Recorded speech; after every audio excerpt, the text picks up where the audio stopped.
Israel's former Prime Minister Naftali Bennett got into it with the BBC, and check out exactly what transpired. They are arguing over, Iran and Israel. Let's speak to former Israeli Prime Minister Naftali Bennett. Good to talk to you, and you're in Bat Yam as well, so I believe you were also under the siren alert as well, but it's good to talk to you now. You've been a critic of Mr. Netanyahu in the past, but what do you think of this wave of Israeli action in the last few days? What is the end game here? The end game is Iran without nuclear weapons, without a nuclear program, without ballistic missiles, peaceful Iran that goes on with its own business, and a peaceful Israel, and a peaceful Middle East. Now, the IAEA says that nuclear sites should not be targeted ever, but we are seeing that nuclear infrastructure in Iran is being targeted by Israel. Many people are concerned about that. Does that trouble you, Mr. Bennett? Well, Iran is at the very last moment. We've been warning for ages, and right now Iran has acquired enough highly enriched uranium at 60% enrichment to build 10 bombs, but they have not yet developed those bombs. So we're at the very last moment preventing them from that.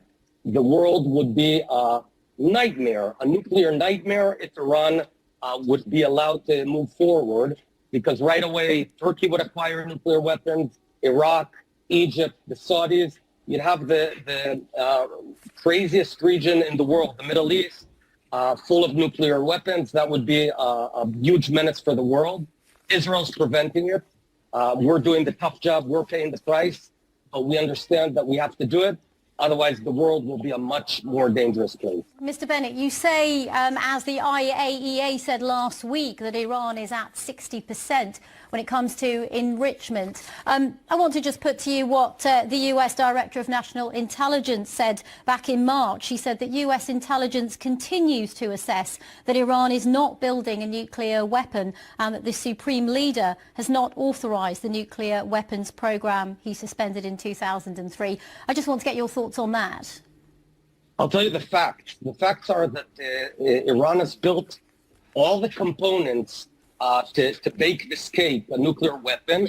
It's true, the final act of putting it together has not been done, but that can take days, and you can do it in a room the size of a regular classroom. So that's something that we could not prevent if we didn't act now.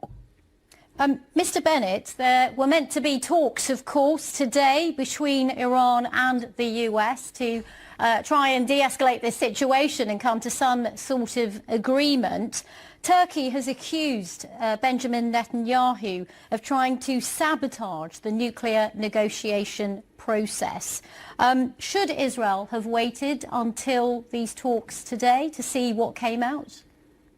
No, because the talks have been going on for a long time, for years, and specifically for 60 days. And President Trump gave an ultimatum of 60 days, and Iran did not make any progress. What we're doing now actually increases the chances Iran will come and negotiate. And here's what we need.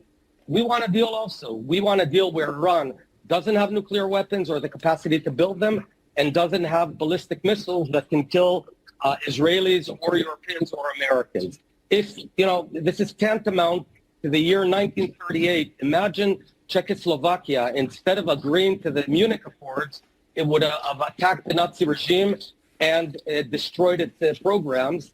This can prevent really the worst outcome. So we're doing a very thankless job. It's quite unbelievable that we're being attacked for doing the dirty work of the world. No one did this with Nazi Germany. No one did this with North Korea, and they went nuclear. We are acting, and we are going to prevent them from going nuclear, and it's going to make everyone's lives better. So all we're asking is to back us. Mr. Bennett, we're not asking anyone to fight our wars. Turkey's President Erdogan has also accused Israel of aiming to draw the entire region into the fire. Many of our viewers are deeply concerned about this escalation. Are you not worried, for example, what happens if a nuclear facility is hit? What escalation? They're getting destroyed. This is my problem with these reporters and these people on the sidelines like Tucker Carlson. It's an escalation. Look what's going to happen. It's going to turn it. No, it's not World War III. Everybody calm down.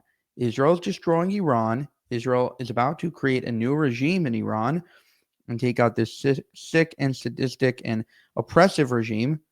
And everybody's going to go around with their lives. You know, people saying that Israel will make American soldiers fight their wars. I think Candace Owens said that earlier today. Like, what world are you living in? That is never going to happen. We are going to handle Iran quickly. Like Naftali Bennett said, we're not asking for anybody's help on this. We're just asking you to sit back and watch us do our jobs. That's all he's saying. He's saying, no, don't worry about a World War III because it's not going to happen.